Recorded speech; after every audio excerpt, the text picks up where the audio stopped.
It always comes to this.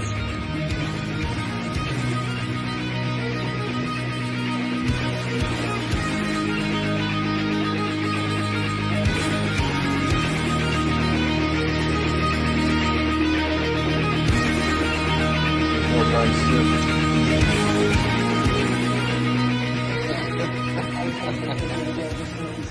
Hello there guys, back into another tattoo progress update today. Where I last left off, I had showed off the 109th session. Yes, 109 sessions, that is the real number. If you don't believe me, you can actually count them. I have a playlist for this sleeve, and every single session has been documented and put in that playlist. So it has been that many, as crazy as that sounds. As I said in the last video, I have been working on this sleeve now for the stretch of over 3 years of my life. Now, it hasn't been 3 years, but I've aged 3 times. Just to clarify that, we started working on this in early 2023, and it is now nearly September of 2025. So we will reach 2026 and beyond with this sleeve. I am very confident in saying that. But as long as we stay on the course we're on with this, I don't really care how long it takes. I just want to make it as good as possible. I've been very clear about that. I did actually expect between 60 to 80 sessions. I said that multiple times throughout the first 60 to 80 sessions. But around the time we got around 70 sessions, it was clear to me that we were nowhere near where I wanted to be with it. And my estimations for how long it would take went completely out the window. And I still can't give you an idea exactly of when I'm going to be finished with it. Even this last session that we had, Rick and I were talking about when this is all settled in, coming back in with another layer of pink, like a Saigon pink over top of the flaming pink and cantaloupe that we used in this, and making it even a little bit brighter in places. So still keeping with that flaming pink kind of base, but highlighting with a brighter orange. So, I mean, there are levels to this thing that I don't think that anyone has ever reached, dared to reach, or had any interest in reaching. And we're still finding those limits. And so often people ask me, is there a limit to what you can do with a given space of skin or a single tattoo? And to my knowledge, there isn't. And unless someone can find me a person that's never been on social media or published online in any way that's done more tattoo work in a single spot than I have in many, many areas, I am going to take it that I have more layers on me than anyone that's ever lived. And whenever I say stuff like that, people think that it's arrogant or something. It's not arrogant, it's just truth. Whenever you're doing something for years and years as a hobby, weekly, multiple times a week, you're going to get into absurd numbers, right? It's not about bragging, it's just a reality. I've been watching and consuming tattoo culture for 30 plus years, and I haven't seen anybody do that.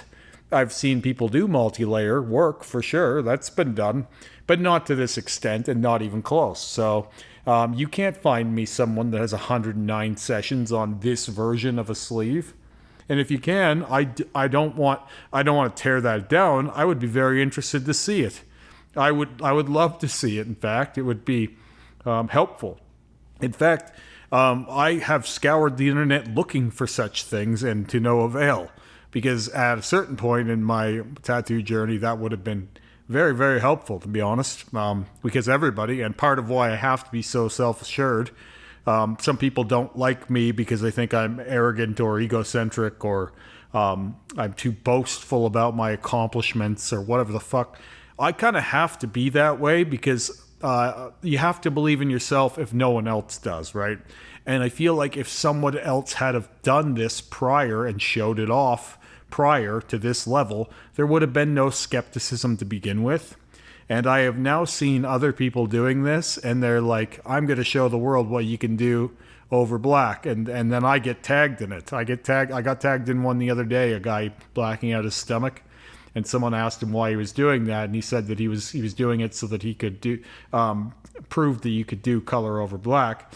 And the comment that I was tagged in was, Remy already proved that, you're too late. And then the guy went on to say something to the effect of Remy was the inspiration for this. And so he was all too well aware of it, but there's just still so many people that don't think that you can do this, that he's, rather than trying to, repave the road, he's trying to jump onto that and give more strength to it, which, by the way, I am never offended or jealous or anything like that, and I don't actually even give a fuck if I'm ever given credit for it. I am happy to see more people getting into this. I'm seeing more of these projects happening every fucking day, near and far. We're doing them here at the shop, and I'm seeing other tattooers. Some of them have reached out to me. Some of them have tagged me as inspiration. Some of them haven't, and all I care is that the art form is being advanced, and if there are breakthroughs that I'm not capable of making myself, even just be it that I am one canvas, even though my work is inspiring more in this shop and around the world, if there's stuff that I can't get to, right, I like to see other people do it. I like the idea of people thinking outside the box. I love the fact that my friend Letters Feel Good, he did a black wash cover up of a tattoo, and then they covered over that with color, almost like they were covering an older blackout right away, right? So the idea is we have a diluted black that covered an old tattoo. So the diluted black is sort of acting like an older blackout would look, or a poorly done blackout would look. And then the color that you put over it will be a little more pronounced than it would be straight over black, or even maybe a lot more. I like to see stuff like that. I've talked about, what if someone did a opaque gray cover and then went over that with color or black or white or whatever, right? Instead of doing a blackout, you do something like that. I would love to see that put to the test. I have all these ideas that I allude to sometimes in vlogs about things that I haven't done yet that I'm thinking about doing, and then some of them happen and some of them don't. And that's because I only have so much time, so much body space, so much patience, and so much effort, right? Like, I have a lot of those things, don't get me wrong, but I'm one person. I want to see what can happen when an industry embraces this rather than shits on it or throws it out in the trash, when you still have, I would say, 90 to 95% of the industry saying this is not a thing. You're never really going to see what this art form is truly capable of doing through layering. You're just not. You're not going to see what levels can be reached when you have most of the industry saying this can't be done at all, or that it won't work, or whatever the fuck they're saying. So when you have more people working towards the same idea, that can only ever be a good thing for me, right? So, for example, I have a friend that's found a really nice red that works very well, and now I'm curious in using that myself, right? So, or even more locally here, Rick started using this flaming pink on this sleeve, and so Terry and I incorporated it some in my chest, right? So it's like breakthroughs can happen anywhere and all over the world, whenever and by whoever. And so the right response is not to be bitter or jaded or tear that down.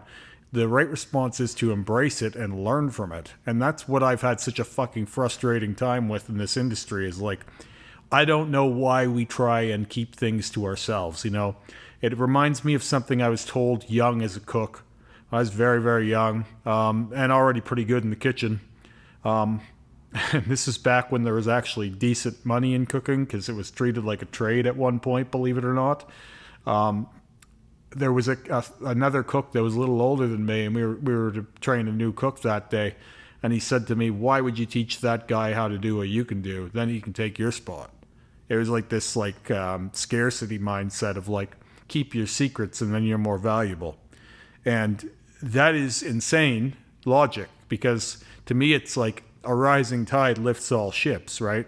What if I need to go to the fucking shitter and I'm the only one who can do a thing? Well, now this guy can do it and he can watch my back. That was always the way that I ran the kitchen, right? It was like, I want everyone strong enough to be able to cover for me. And that's why I was able to take time off, because I built a successful team. It wasn't completely hinged on me, right? And some people would argue that that decreases my value in that role, but it didn't, though, because people believed in me as the leader. And in truth, that was what I excelled at, right? Any menial task can be taught, but building leaders is harder to do, right? Because a lot of people have this me first and I don't give a fuck about anyone else mindset. I've carried this forward into everything I do. Everything I do in life is this way. That's how I run this shop here. I take care of the whole collective, right? I'm not thinking about just how do I butter my bread. I got to be worried about buttering everyone's bread. And then together, we're all eating better. And the tattoo industry is never like this. And I think it comes from the fact that no one tattooer benefits from another's success. For example, if Rick has a good day at the shop here, it doesn't enhance Terry's day, and it doesn't make Terry make more money. Not in that secular moment. Overall, it does, though. This is what I've brought, the awareness of if the entire shop is busier and more successful, more people book here at all, and there's spillover for everyone. But in a lot of tattoo shops, specifically chair rentals or one-offs where people work alone, the idea is it only matters if I succeed. So to a large degree, tattooers only worry about their own books. And so it makes sense that they would be in this scarcity mindset of fuck everyone else, as long as I know what I'm doing, I'm okay. Whereas what I come from, the cooking world, you have to build a team. So I come into this whole fucking thing from that mindset. Everything is team. It's always team. There is no you without the team, right? You have to be able to rely on each other to succeed. And so this is what's pissed me off the most about the tattoo community, is it is very, very fucking selfish and at times outright hateful, and definitely not in anyone's best interest seemingly to help anyone else. Because it's like, in this, tattooer can even take globally, not just locally. It's like, yeah, I could teach that guy in BC to do what I do, being in Alberta and Canada. I'm Canadian, by the way, if you didn't know. But then, what do I care if he's got to travel to see me? If I'm the only one who can do this, that means I have twice the business, you know, and so on and so forth. And so I think that that's a big part of why all the gatekeeping and secret keeping in this fucking industry. And to be honest with you guys, I couldn't hate it much more than I do. It doesn't work for me, and I'm a huge adversary to that mindset, and I think it's part of why I get as much hate as I do, because I pitch the message that just about anyone can do this, when most people are pitching the message, I'm the only one who can do this. That's kind of the way it is in tattooing, and I think it's stupid. With all that said, it's a long opening, and I don't need to say a whole lot about my head that you guys won't have already seen anyway in the thumbnail. I obviously did the red that I talked about, doing another pass on the bright red up here, and the thorns all had to get done again because some of the white that was in there just ate up the yellow. Again, as I've mentioned many times, so I'm just going to briefly touch on this, but covering white on black is difficult with color. It's better to just go in straight with the color. Now, obviously, this was a desired result, to have it be white and black on black thorns. So it wasn't like, oh, we made a mistake. No, that was the desired result. It just takes quite a bit of work to cover white once it's in somewhere. It's hard to pack, but it's even harder to get rid of once it's in there. It doesn't work like painting a wall, so you're going to add more layers of color to cover that white than you're thinking you will. Now, that said, it does actually make the white, or the color that you put over the white, a little bit brighter, but it also goes in paler. So the common example I'll use is if you pack red in over white, you might have a pinker red than you would have if you packed the red in over black.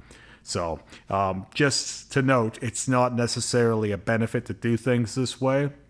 I do have about one more session's worth of work here. We did a little more spider webs on the back here, but there's more red on the sides and the back, and we have one more rose on the back of my head to do. So in the next session, we'll layer over spider webs on top of the red on the front and the top area of my head. And after that, we will do the remaining red around my neck / lower head area below the rose. And we will fill the second pass of the color on white on black rose on the back of my head, which is noticeably paler in color, being only done one time over the white and black on black. So, and that was a blackout rose, and before that it was a red rose, and before that it was a black and gray rose, and so on and so forth. So that rose has been through some changes and has more to do yet. And then who knows, I'm never going to say that I would never do any more with it, but it's got to get the water droplets that every other rose that I have has. So yeah, that'll be another probably 3-hour session, I would say. And as I said to you guys, I was thinking about doing it all together in one session, but I've had a bit of dental pain. I had a filling redone, and I don't really like getting tattooed when I have a headache, and I've had a headache for the last few days on and off. So dental pain is way worse than tattoo pain, in my opinion. But I'm not going to bore you guys with that. I've already ranted enough for the day. I have another session coming up. I actually think I have 3 sessions next week again. I don't know how I've done it to myself again, but I believe I'm doing the marathon next week. I think I'm going to have one session with Rick, one with Terry, and then at the very end of the week, I believe I'm getting tattooed by Alex. I think it's next week. We're going to do the third pass on the Mind Flayer. So, but anyway, just some more details and stuff in that one. I will talk to you guys again here soon. Have a great day.